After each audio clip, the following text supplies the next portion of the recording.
Good morning student. Today we are going to study continuation of chapter number 1 development. Well, development chapter हमने starting to अभी हम इसके end में आ गए हैं क्योंकि ये chapter में कुछ ही topics बच गए हैं. हमने ये देखा इस चैप्टर में कि different people have different notions for their development. हर किसी की सोच, हर किसी का आइडिया ऑफ डेवलपमेंट अलग अलग है, right.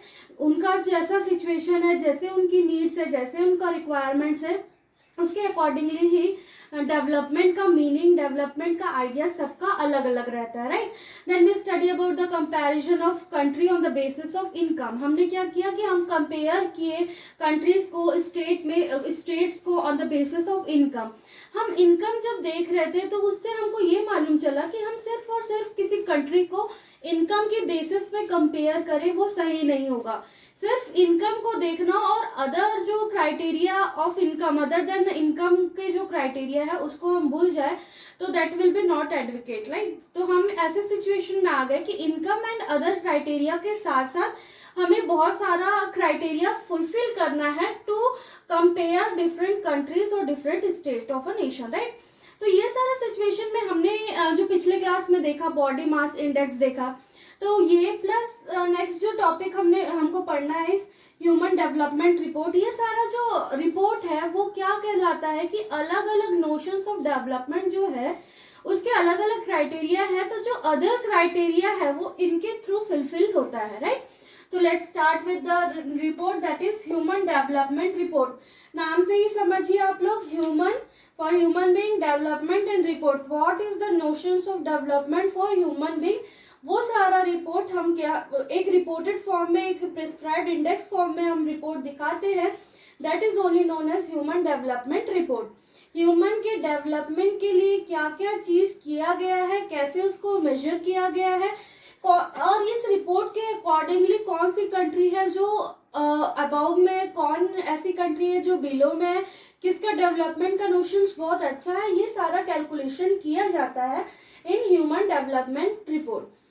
So, income is an inadequate measure of the level of development. Means हम सिर्फ और सिर्फ इनकम को एक क्राइटेरिया माने कि डेवलपमेंट अगर हमको कंपेयर करना है तो हम सिर्फ on the basis of income compare करें तो वो सही नहीं होगा, राइट. अदर देन इनकम क्या क्या चीज आ जाते हैं, like health, education and standards of living are also some of the important factors for development. Means अगर हम सिर्फ और सिर्फ इनकम को देखें तो हम पर कैपिटा इनकम से हम क्या करते हैं, जो डिफरेंट कंट्रीज है उसको कंपेयर करते हैं, बट वो सही नहीं होता. वहां पर हमें क्या करना है, इनकम के साथ साथ हमें other criterias like health, education and standards of living के बारे में भी ध्यान देना. मीन्स क्वालिटी ऑफ लाइफ भी देखना है हमें पीपल का कि एक्चुअल में ये सारा जो नोशंस ऑफ डेवलपमेंट है वो भी हो रहा है फुलफिल की नहीं, राइट. तो इन ह्यूमन डेवलपमेंट रिपोर्ट हम क्या करते हैं, पर्टिकुलर सिर्फ और सिर्फ इनकम में लिमिटेड नहीं रहते, हम इनकम के अलावा भी बहुत सारे क्राइटेरिया को देखते हैं कि एक्चुअल में जो नोशंस ऑफ डेवलपमेंट है वो फुलफिल हो रहा है कि नहीं. नेक्स्ट जो चीज है हमें ह्यूमन डेवलपमेंट रिपोर्ट के अंदर, दैट इज यूएनडीपी. यूएनडीपी मतलब क्या होगा, यूनाइटेड नेशंस डेवलपमेंट प्रोग्राम. ये यूनाइटेड नेशन डेवलपमेंट प्रोग्राम क्या करता है, पब्लिश करता है. क्या पब्लिश करता है, human development report. Again confuse मत होना, बॉडी मास इंडेक्स का अलग रिपोर्ट था. बॉडी मास इंडेक्स किसके थ्रू करते थे, रिपोर्ट जो भी करता था पब्लिश वो वर्ल्ड बैंक के थ्रू होता था. Whereas UNDP जो है that is United Nations Development Program published by Human Development Report. ये रिपोर्ट क्या पब्लिश करता है, this report compare countries on the basis of, again ये जो रिपोर्ट है किसके थ्रू पब्लिश किया जाता है, यूएनडीपी के थ्रू. ये आपका क्वेश्चंस में ज्यादातर पूछा जाता है कि यूएनडीपी का फुल फॉर्म आपको मालूम रहना चाहिए. यूएनडीपी क्या पब्लिश करता है, human development report. Human development report किसके थ्रू पब्लिश होता है, यूएनडीपी. ये सब आपको मालूम रहना चाहिए, राइट. तो जो यूएनडीपी है वो ह्यूमन डेवलपमेंट रिपोर्ट पब्लिश करता है that includes the comparison of countries on the basis of, क्या क्या जो बेस सेट किया गया है, इनकम को छोड़ते हुए या इनकम को लेते हुए कुछ कुछ अदर क्राइटेरिया भी है. अदर क्राइटेरिया जो सबसे फर्स्ट है वो है एजुकेशनल लेवल, सेकंड है हेल्थ स्टेटस, थर्ड है पर कैपिटा इनकम.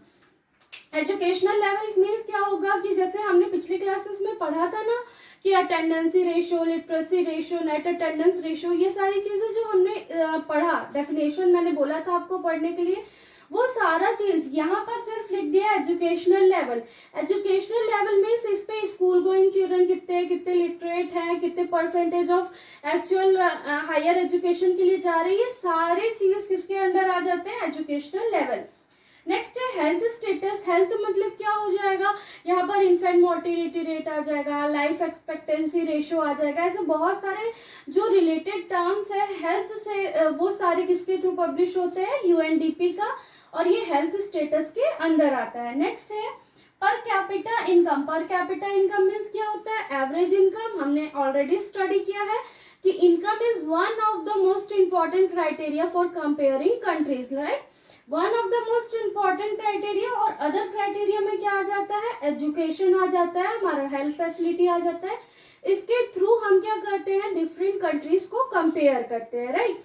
एक और जो आपको डाटा प्रोवाइडेड है आपकी बुक में, दैट इज 2015 के अकॉर्डिंगली, ये ह्यूमन डेवलपमेंट रिपोर्ट 2016 के अकॉर्डिंगली है।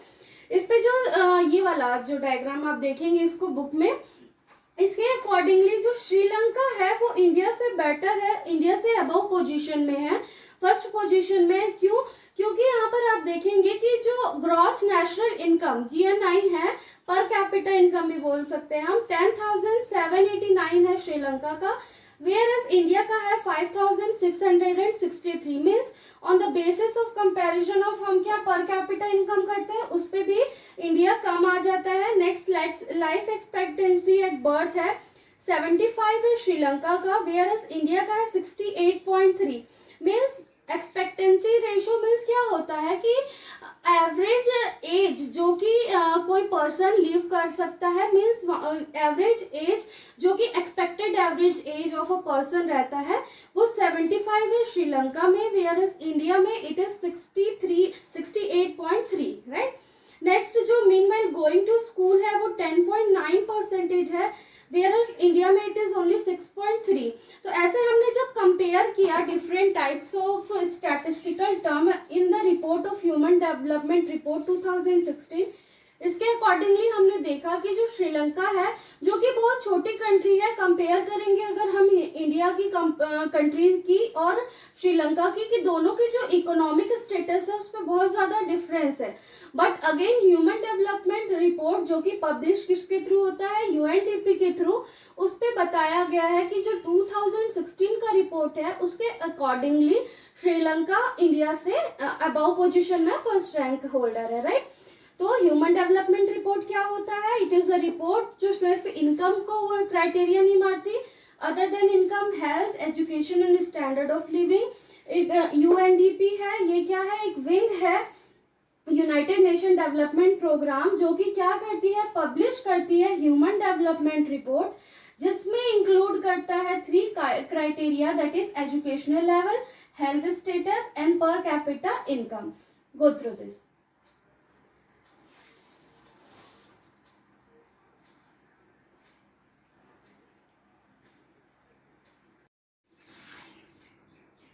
Student, continuing with next topic, that is sustainability of development. Sustainable development हमने ऑलरेडी पढ़ा है, ज्योग्राफी के पोर्शन में भी आपको रहता है। सस्टेनेबल डेवलपमेंट क्या होता है, ऐसा डेवलपमेंट जो कि मीन्स हमको अपना डेवलपमेंट इस वे में करना है कि लाइक जो भी रिसोर्सेज अवेलेबल है हमारे पास, जो renewable as well non renewable resources है, उसको ऐसे यूटिलाइज करना है कि it will sustain for a longer period of time, right. Sustainability of development means क्या होगा कि development in a way that resources can sustain for future. Means अब हमको डेवलपमेंट ऐसा करना है, again different people have different notions of development, हमको development का नोशन इस तरीके से करना है कि जो रिसोर्सेज हम यूज कर रहे हैं वो लंबे टाइम तक हमारे पास रहे, प्लस फ्यूचर में हम उसे पास ऑन कर सके, राइट। नेक्स्ट जो चीज है इज डेवलपमेंट रिक्वायर्स। अब अगर हमको डेवलपमेंट करना है, हम ऐसे नहीं बोलेंगे कि हमको क्योंकि अपना रिसोर्सेज बचा के रखना है तो हम डेवलपमेंट नहीं करेंगे। डेवलपमेंट हमको करना है in a way that the resources will sustain for a longer period of time. हमको आगे का सोचते हुए रिसोर्सेज को उस तरीके से यूटिलाइज करना है। अब देखिए, अगर हमको डेवलपमेंट करना है मीन्स एक चैलेंज फेस करना है हमको कि development require consumption of resources.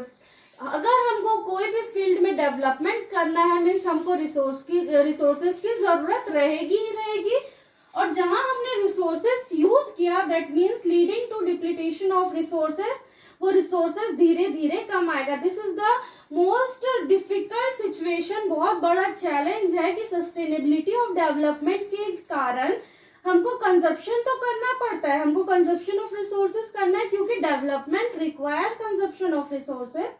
जैसे रिसोर्सेज कंजप्शन होगा मींस ऑटोमेटिकली क्या होगा, जो रिसोर्सेज हमारे पास अवेलेबल है वो डिप्लीट होगा, कम होते जाएगा, खत्म होते जाएगा, राइट।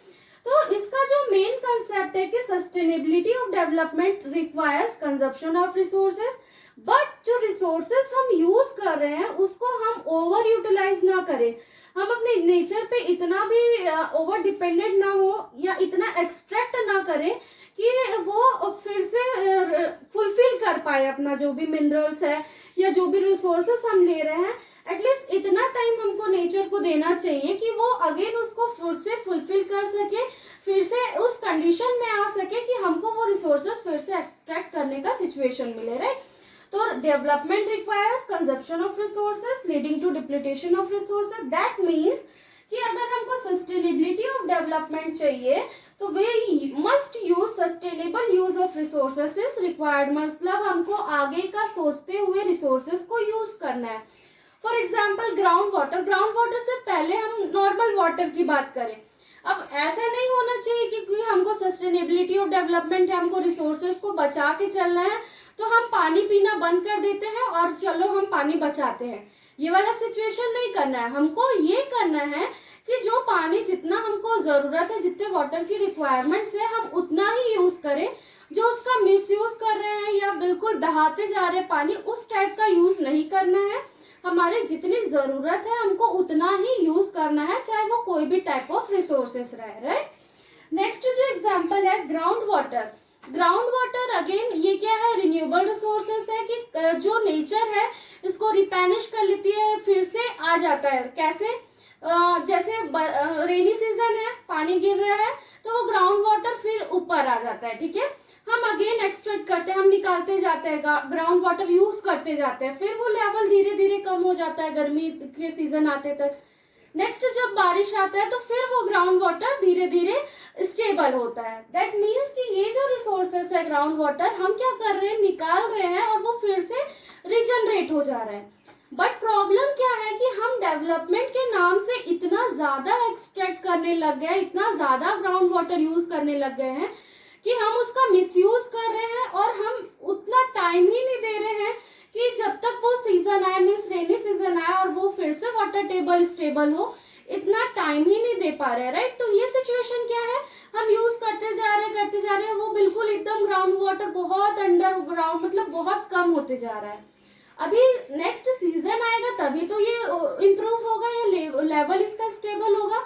तो ये जो पीरियड ऑफ टाइम है स्टेबिलिटी का वो बिल्कुल हटते जा रहा है, हम इतना ज्यादा निकालते जा रहे हैं कि उसको रिप्लेनिश होने में बहुत टाइम लग रहा है, राइट।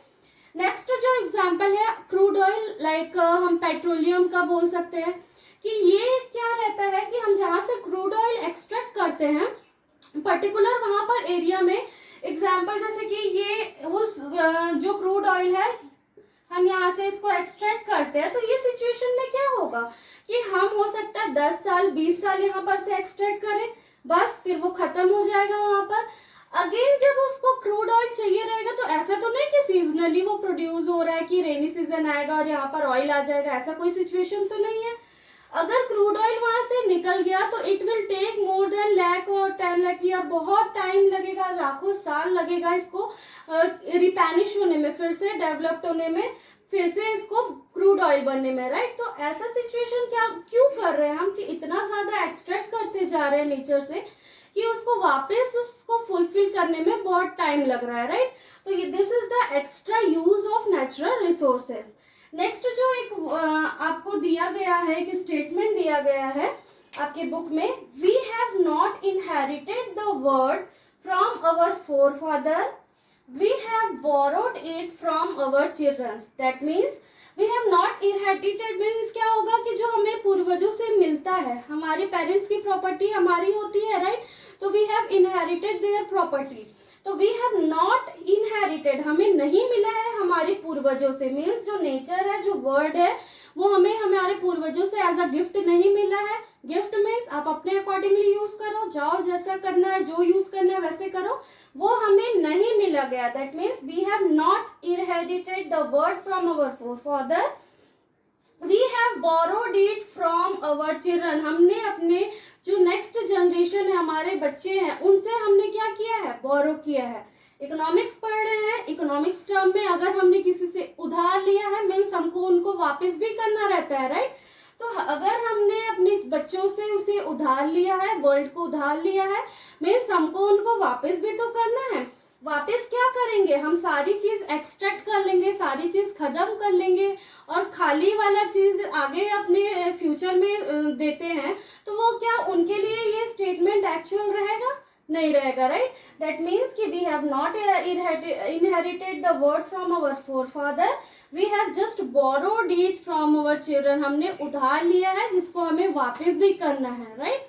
तो sustainability of development means overall development चाहिए हमको। डेवलपमेंट में कंजप्शन ऑफ रिसोर्सेस रहता है, बट हमको इसको ऐसे यूज करना है कि it will sustain for a longer period of time. सारे रिसोर्सेस की रिक्वायरमेंट क्या है कि हम उसे सस्टेनेबल वे में डेवलपमेंट के एरिया में लगाए, राइट। तो here student we completed chapter number 1 of economics, that is development. I hope आपको इसके सारे टॉपिक क्लियर होंगे, एंड अगर इस पे कोई डाउट होता है तो feel free to ask. Thank you.